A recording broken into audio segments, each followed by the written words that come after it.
கேரளாவில் உள்ள புகழ்பெற்ற ஜலவாசம் அர்த்தநாரீஸ்வரர் கோயில் மலப்புரம் மாவட்டம் அரக்குப்பரம்பு பகுதியில் அமைந்துள்ளது. 3000 ஆண்டுகள் பழமையான இக்கோயில் கருவறை மற்றும் பிரகாரங்கள் ஆண்டு முழுவதும் நீரால் சூழப்பட்டுள்ளது இதன் மிகச்சிறப்பு அம்சமாகும்.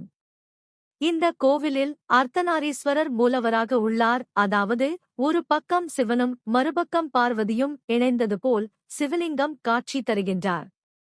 அமைவிடம் பாலக்காடு மன்னார்காடு அருகில் உள்ள இயற்கை வளம் நிறைந்த கிராமப் பகுதி.